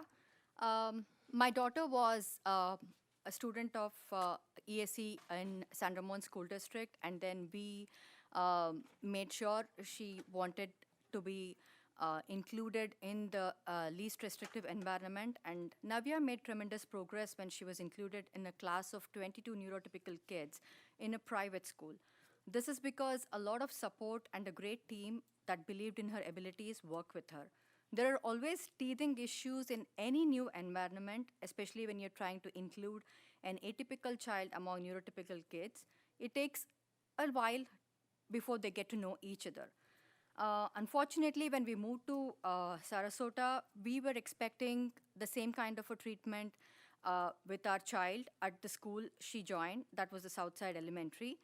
But from the beginning, I mean, a couple of days after she joined, they keep suggesting to move her to a different school, and they really do not want to help Navya succeed. And we were not included in the newsletters in the beginning. She was not in the parent portal. And, you know, Navya is nonverbal, and an AAC device is the most effective way of communicating with a nonverbal child. She uses the device really well, as she's been trained to do so for the last 3 years. And the district's new device was given to Navya, and she was able to navigate through it very well. And this shows that she's capable of learning if given an opportunity. The staff was not trained to use the AAC device the first few months, and this made communication really impossible between a nonverbal child and a staff. And the school district, I don't know, in general, the school is creating a self-prophecy, making it appear as if Navya cannot learn. And that is not true. And if it is true to not educate her, then please correct me, but I'm beginning to feel that, because I really want my daughter to be included along with her class, as her classmates have completely accepted her. In the past week, there were multiple complaints of Navya having accidents, wetting her diapers too often, and this has not been happening at home. Navya is a very intuitive child, and she can pick up what is going on around her. And I wanted to ignore this, but then there were 1 or 2 days where my younger child also came back, who goes to the same school, crying and anxious. We are nervous and anxious too, and I really want to believe all these events are coincidental, and want to hang on to the positive vibes I first felt when I moved to Sarasota and the school and everybody here. But the past few weeks have really caused a lot of tension and made me feel a little bit of a mistrust in the system, and that my kids are unsafe. I've spoken to a mom who had her kids in Southside the previous year, and I want... Thank you. Just 1 second. I'm sorry, but we have to keep the 3-minute limit. Thank you very much. And we've talked to your husband this week. Sylvia Ciampa.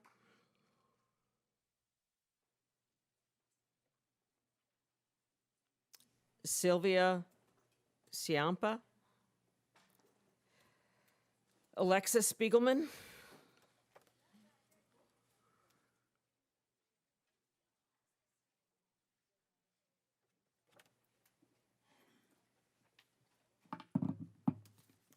Hello, my name is Alexis Spiegelman, Moms for Liberty, Sarasota County.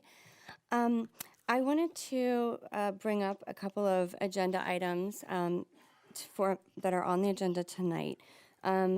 Agenda item number 14, where I think someone else already kind of touched on this, but when you look into the publishing company, just a little excerpt from the company, one moment here. The history of the United States is fraught with violence, pain, theft, and blood. In their powerful book, An Indigenous People's History of the United States for Young People, Mendoza and Reese explain how everything in U.S. history is about the land, and the chronicle of injustice suffered by many indigenous nations. Acknowledging indigenous people and history is a necessary part of understanding the community of your school. If you look at some of the other projects that they discuss on their website, they talk about inherent racism, how everybody's racist. You know, not all families look alike. And I just want you to kind of think about what some of these children who go home to parents that don't look like them, what you're doing to them when you're constantly saying that maybe the people they call mom and dad are born with some kind of harsh feelings towards them. I don't think that every family is made up of people who all look alike. So I think that would be very, if you're considering everybody's feelings, I would hope that you would consider those kids too. Another thing that I wanted to bring up is item number 11. The Data Collection Review Committee report. And I was just looking at that. I know that you guys have this committee every year, but my question is, the recent, like Unite Us, where you're doing a universal screening, so you're now including mental health in your data collection. Is that something you're also going to be planning on this board? And I also just wanted to bring up this informed consent again from Unite Us. If when parents are going to be fully informed about this program and how they're able to opt out, because some of what's going on now is children are being asked in many of their classes. There are bus drivers being trained, gym teachers being trained to kind of ask these open-ended questions to children. And so all of that information, where is that going to be stored prior to the informed consent being given to you from the parents? And is this part of this screening process? I would imagine if Thank you so much. I think this is Gabri Darrell. I can't read this. Oh, here she comes. Gabrielle. It's actually Gabriel Darnell. I'm Shannon and his wife. I'm going to speak first. It's been a problem. I'm sorry, what did you say? My name's Shannon Darnell. I'm actually speaking first. Gabriel's my husband. He'll be next. We filled out our cards together. Okay, you're Shannon? I'm Shannon Darnell. Okay. Yeah. Good evening. My name is Shannon Darnell. My husband and I have 2 students attending school in Sarasota County. Our son first started school in Sarasota County in 2011. The district was presented with an academic evaluation completed in Michigan that identified our child as a student with specific learning disability, needing academic supports in the areas of math, written expression, basic reading, and reading comprehension. Each year, the district school held an annual IEP meeting, and each year indicated that our son was not making adequate academic progress, but nothing changed. Year after year, they continue to use the same curriculum and supports that failed to yield any significant gains. As parents, we begged for help, but you continue to pass them along. In middle school, our sweet, kind son, who continued to try academically, began to have behavioral challenges related to continued academic failure. Again, we begged for help, but your schools offered nothing, not even a behavior intervention plan. Knowing we were losing our son, we even tried to homeschool. As non-educators, we saw some success, but not enough to substantially remediate the growing academic gap, and our son wanted to be back with his peers. Before his return to school, we paid out of pocket for an independent evaluation, which supported our concerns and showed a need to add language services to his IEP. After asking again and again for appropriate services, supports and services, the school continued with more of the same. Our son still failed to make any significant academic progress. And the social, emotional impact and trauma of these continued failures was taking its toll. By high school, our son was engaging in behaviors that led to a second chance agreement, multiple suspensions, 2 manifestation hearings, and 3 Baker Acts related to suicidal ideation. It took the intervention of advocates and attorneys to try anything different. As professionals that we as parents trusted, you knew or should have known that your failure to provide appropriate support and services to our son would lead to this outcome. You didn't care. You deliberately failed to offer curriculum that was explicit, systematic, multisensory, and necessary for a student with dyslexia to make progress. You deliberately failed to put behavioral services, counseling, and mental health supports in place for a student who wanted to kill himself because he thought he was a failure and was so despondent because he was disappointing to people he cared about in his life. You deliberately failed to identify and support our son's communication needs that impacted him across environments and contributed to his inability to self-advocate and ask for help, ask for the help he so desperately needed. For the last decade, you have systematically destroyed my child through your deliberate failure to provide a free, appropriate public education. 3 minutes. I've got so much more than 3 minutes. And since our superintendent doesn't feel it necessary to reply to our emails and your ESE program remains corrupt, you'll be seeing a whole lot more of us. Thank you. Thank you, Shannon.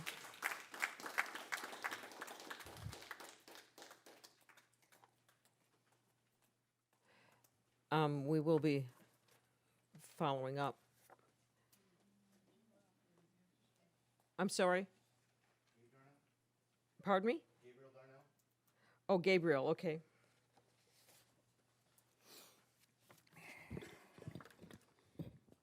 I should have went first.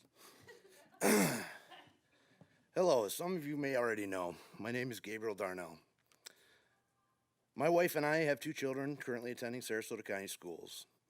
And for those of you who don't know me, I'd like to make you aware that this school board has already spent tens of thousands of your tax dollars to fight us and fight us against providing FAPE for our son. When we said enough is enough because of the distress you caused our son, we finally reached out for the help of parent advocates, and the district's response was to send a lawyer after us.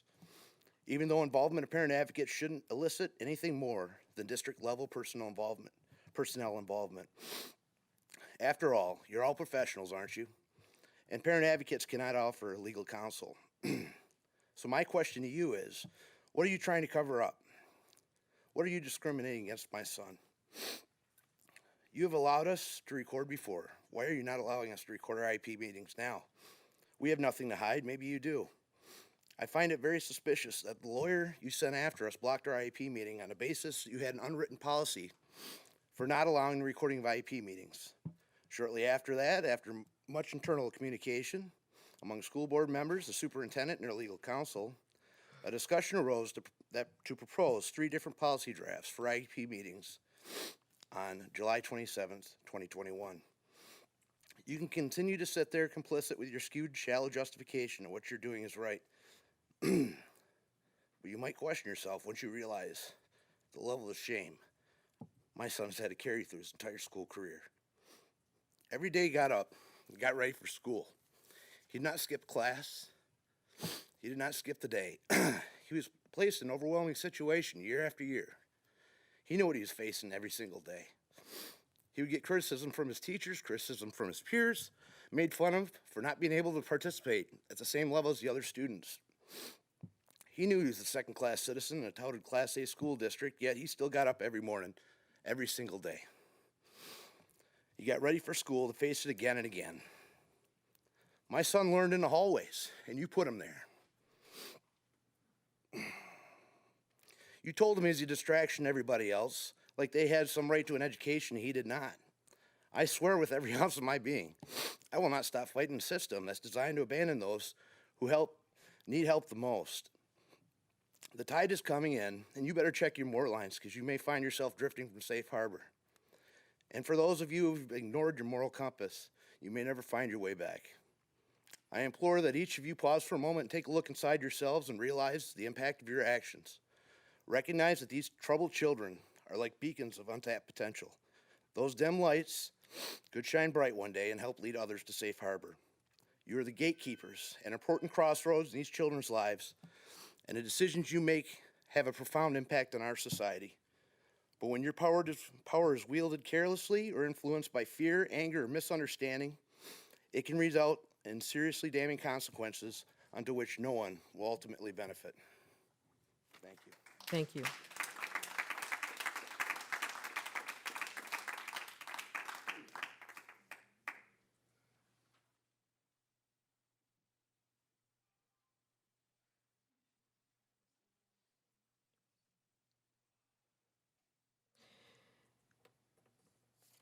That concludes our speakers for today. I want to remind any parents that if they have a problem with something that is in their classroom or being taught, we want to know, they first talk to the teacher, the administration, not send it to us, but we want to see something that is being taught in your child's classroom. And I also, before the meeting, I handed something to Ms. Vaughn, and I'm accused of not being a righteous Christian. I take my religion very seriously, and it's very personal to me. And as Jesus, please, ma'am, it's not your turn. Religion is personal to me, and I've been taught that as what Jesus said on the Sermon on the Mount. And when you pray, do not be like the hypocrites and pray on the street corners, but go into your room and pray quietly. As our family, we pray at the table. We're taught to pray, say my prayers before I went to bed. And even prayers in public, I've learned to put up with sometimes. But what I find something that I can't put up with is when somebody else is praying for me. My God knows what I want in my heart. I don't want, and I feel it is an imposition on me if someone else is praying to their God for me. My prayers are personal. I have been taught that. And again, as Jesus said on the Sermon on the Mount, and when you pray, do not be like hypocrites and pray on the street corners to be seen by others. Truly, I tell you, they've had their reward. And they can go on and do not, when you pray, do not babble like a pagan, for they have, because they think they can be heard by the number of words. Do not be like them, for your Father knows what you need before you ask him. I trust my Father. I gave you the opportunity to hear this, but you continue to say, ma'am, you can talk to me after the meeting. We're moving on. I did not interrupt you. You're going to accost me publicly in this meeting and not give me a chance to answer. Ma'am.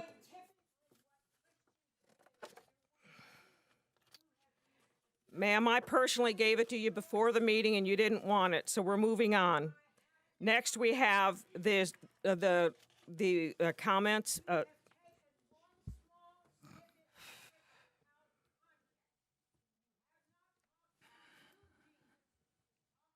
Ma'am, it is Jesus talking on the Sermon on the Mount about prayer.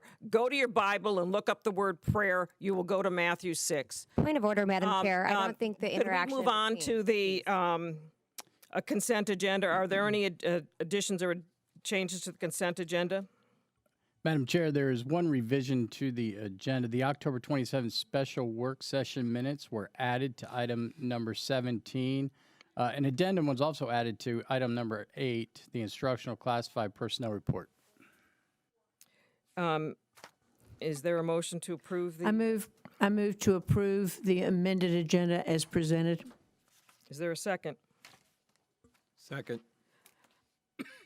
Did you want to speak on the agenda, or did you want to make comments? Agenda.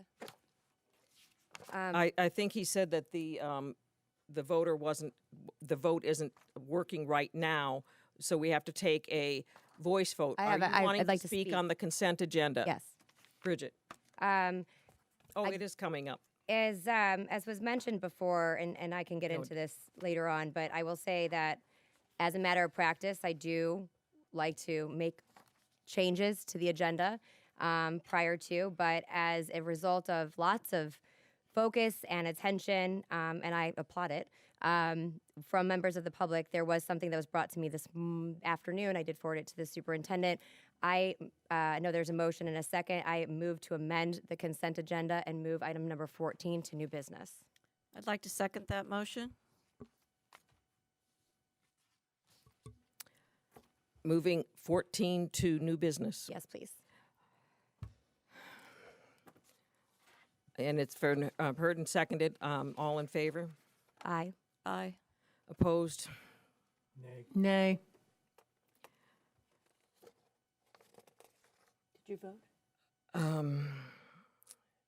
I'm going to say nay too, because we can't keep doing this at the table. There's a procedure to do this ahead of time. So the motion fails. We're on the consent agenda as amended. I believe we have to do a voice vote on this too. We're back to our original motion because that failed. It's the a motion to amend the agenda. No, we've already amended it and we voted it down, the amended. Right, and we're to vote on the consent agenda as the amendments that were adopted by earlier by Mrs. Yeah. Goodwin. Yes. All in favor, say aye. Aye. Aye. Opposed? Nay. Nay. The consent agenda passes by 5-2. That concludes. It's not correct. I'm sorry, 3-2. That concludes the agenda. What we have now is the next meeting will be, there's a work session scheduled for Tuesday, November 16th, followed by the board reorg at 2:45, and a board meeting followed at 3. Are there any comments before we leave? Bridget? Mrs. Ziegler. Thank you. I wanted to address a lot of the comments that were made today, and so I want to thank everyone for coming. And I think that there's been a lot of discussion about teaching factual history, and I think it is so important to learn from the lessons that history has taught us.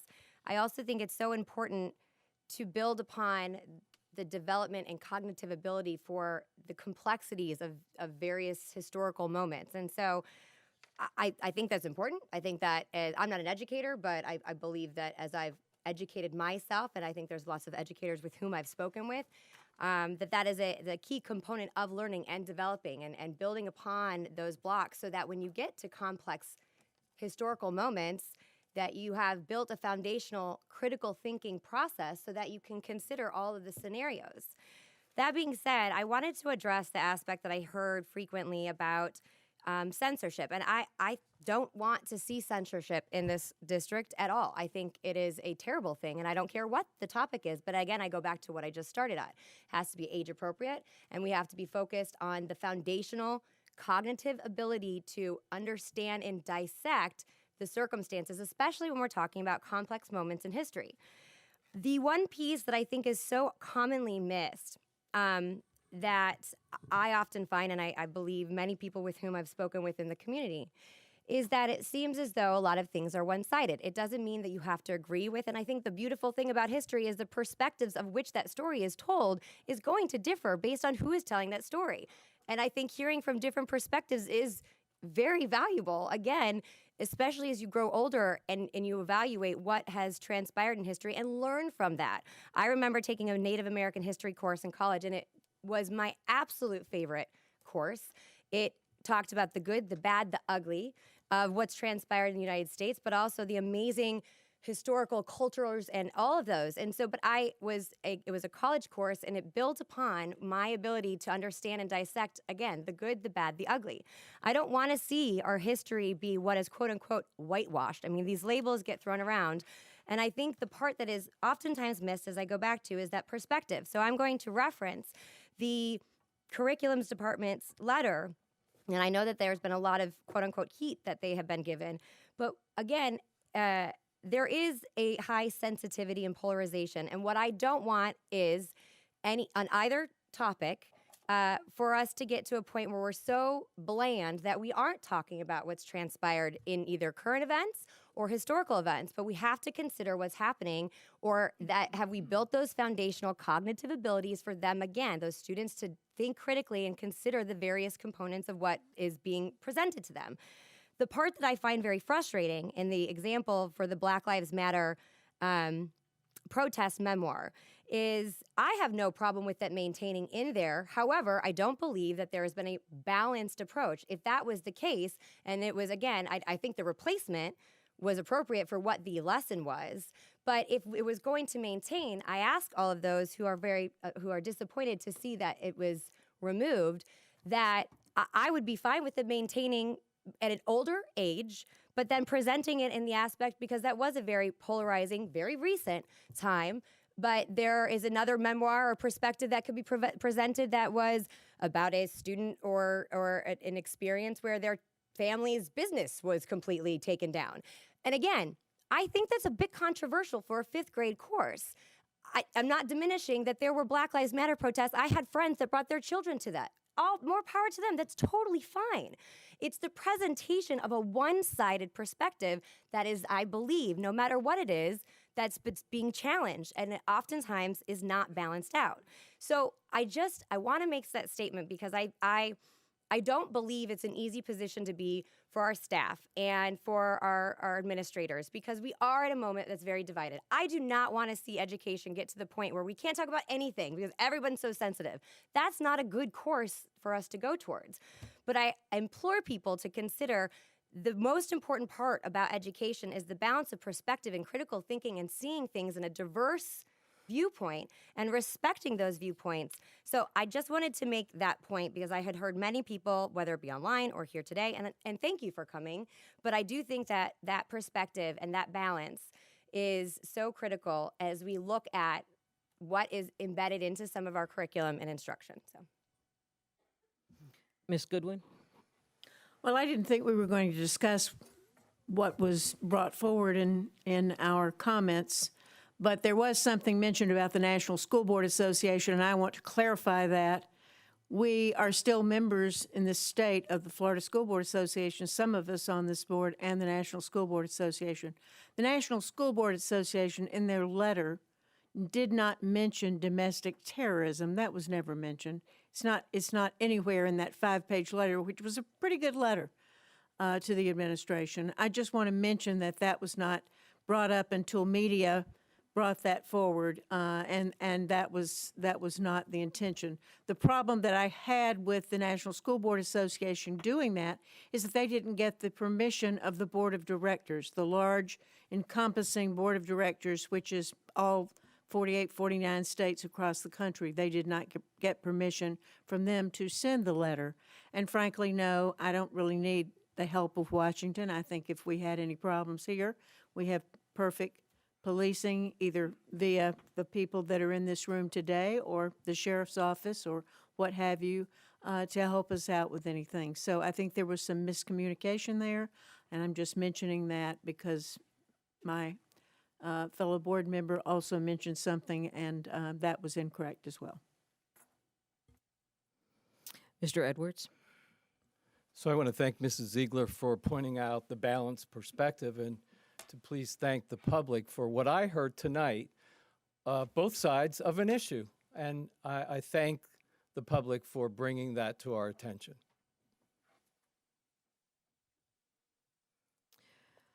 We are adjourned.